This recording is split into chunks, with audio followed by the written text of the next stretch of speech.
Hello friends, ಎಲ್ಲರಿಗೂ ನಮಸ್ಕಾರಗಳು. Smitha's magic ಹ್ಯಾಂಡ್ಸ್ಗೆ ನಿಮ್ಗೆಲ್ಲರಿಗೂ ಸ್ವಾಗತ. ನೋಡಿ, ನಾನು ಇವತ್ತೊಂದು ವಿಶೇಷವಾದ ದೇವಸ್ಥಾನದ ಬಗ್ಗೆ ಮಾಹಿತಿ ಕೊಡಬೇಕು ಅಂದ್ಕೊಂಡಿದ್ದೇನೆ. ಅದುವೇ ಕರ್ನಾಟಕದ ಏಕೈಕ ವಾರಾಹಿ ಅಮ್ಮನವರ ದೇವಸ್ಥಾನವಾಗಿರುತ್ತದೆ.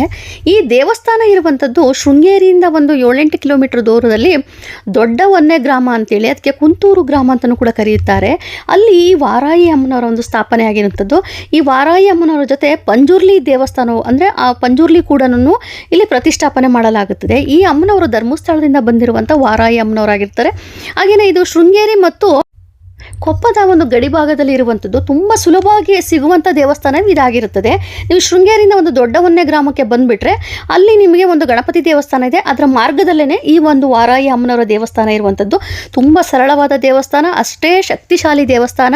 ನಿಮಗೆ ಯಾವುದೇ ಒಂದು ಕೋರಿಕೆ, ಅದರಲ್ಲೂ ಬಹುಮುಖ್ಯವಾಗಿ ಭೂಮಿಗೆ ಸಂಬಂಧಪಟ್ಟಂಥದ್ದಾಗಿರ್ಬೋದು, ಅಥವಾ ನಿಮ್ಮ ಕೋರ್ಟ್ ಕೇಸ್ ಆಗಿರ್ಬೋದು, ಆಮೇಲೆ ಮಕ್ಕಳ ಬಗ್ಗೆ ಆಗಿರ್ಬೋದು, ವಿವಾಹ, ಆಮೇಲೆ ಇನ್ನೊಂದು ಮಾಹಿತಿ ಏನಪ್ಪ ಅಂತಂದರೆ ಸಂತಾನಾಪೇಕ್ಷೆ ಉಳ್ಳವರು, ಅದರ ಜೊತೆಯಲ್ಲಿ ನೀವು ಮಾಡುವಂಥ ಕೆಲಸದಲ್ಲಿ ಅಡೆತಡೆಗಳಾಗಿರ್ಬೋದು, ಅಥವಾ ಹೊಸ ಒಂದು ಜಾಬ್ ಸರ್ಚಿಂಗ್ ಆಗಿರ್ಬೋದು, ಅಥವಾ ನೀವು ಏನಪ್ಪ ಅಂದರೆ ಬಂಗಾರವನ್ನು ಕಳೆದುಕೊಂಡಿದ್ರೆ, ಅದರಲ್ಲೂ ಬಹುಮುಖ್ಯವಾಗಿ ಬಂಗಾರವನ್ನು ಕಾಯುವಂಥ ಅಮ್ಮನವರಾಗಿರ್ತಾರೆ ಇವರು. ಹಾಗಾಗಿ ನೀವೇನಾದ್ರೂ ಬಂಗಾರ ಕಳ್ಕೊಂಡಿದ್ರೆ ಅದು ಕೂಡ ಸಿಗುವಂಥದ್ದು. ಇಷ್ಟೆಲ್ಲ ಮಾಹಿತಿಗಳು ಈ ಒಂದು ದೇವಸ್ಥಾನದಲ್ಲಿದೆ.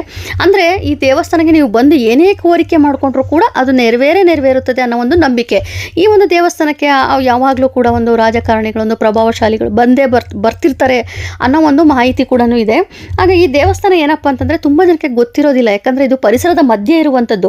ನೀವು ಸಾಮಾನ್ಯವಾಗಿ ಎಲ್ಲರೂ ಶೃಂಗೇರಿ ಹೊರನಾಡು ಬರ್ತಾ ಇರ್ತೀರ, ಆದರೆ ವಾರಾಹಿ ಅಮ್ಮನವರ ದೇವಸ್ಥಾನ ತುಂಬ ಕಡಿಮೆ ಗೊತ್ತಿರುವಂಥದ್ದು. ಹಾಗಾಗಿ ಇವತ್ತು ಅಮ್ಮನವರ ಬಗ್ಗೆ ಮಾಹಿತಿ ಕೊಡ್ತಾ ಇದ್ದೇನೆ. ಇಲ್ಲಿ ಅನ್ನಪ್ರಸಾದವೂ ಕೂಡ ಇದೆ.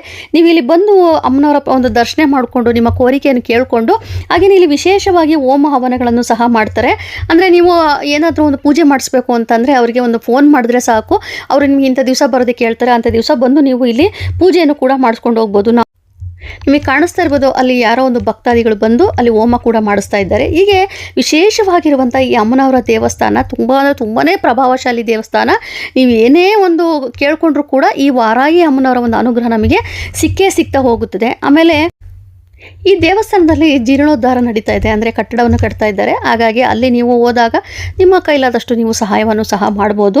ತುಂಬ ವಿಶೇಷವಾದ ದೇವಸ್ಥಾನ. ತುಂಬ ನಂಬಿಕೆ ಇಟ್ಟು ನೀವು ಹೋದಾಗ ಖಂಡಿತವಾಗ್ಲೂ ನಿಮ್ಮ ಒಂದು ಅಮ್ಮನವರು ಕೈ ಬಿಡೋದಿಲ್ಲ. ನಿಮಗೆ ಒಂದೇ ಮಾತಿನಲ್ಲಿ ಹೇಳಬೇಕು ಅಂತಂದರೆ, ನೀವೆಷ್ಟು ತಲೆಬಾಗಿ ನಂಬಿಕೆ ಇಟ್ಟು ಅಮ್ಮನವರ ಬಳಿ ಹೋಗಿ ನೀವು ನಮಸ್ಕಾರ ಮಾಡ್ಕೊಂಡು ನಿಮ್ಮ ಕೋರಿಕೆ ಕೇಳ್ಕೊಂಡಿರ್ತೀರೋ, ಅಷ್ಟೇ ಅಮ್ಮನವರು ನಿಮಗೆ ತಲೆ ಎತ್ತಿ ಬಾಳುವ ರೀತಿಯಲ್ಲಿ ನಿಮ್ಮನ್ನು ಆಶೀರ್ವಾದ ಮಾಡ್ತಾರೆ. ಅಷ್ಟು ಒಂದು ಶಕ್ತಿಶಾಲಿ ಇರುವಂಥ ಅಮ್ಮನವರ ದೇವಸ್ಥಾನ ಇದಾಗಿರುತ್ತದೆ. ನಿಮಗೆ ಎಷ್ಟು ಸಾಧ್ಯನೋ ಅಷ್ಟು ಯಾವಾಗ ಆಗುತ್ತೋ ಆಗ ಹೋಗಿ ಬನ್ನಿ, ತುಂಬಾ ಒಳ್ಳೆಯದಾಗ್ತಾ ಹೋಗುತ್ತದೆ.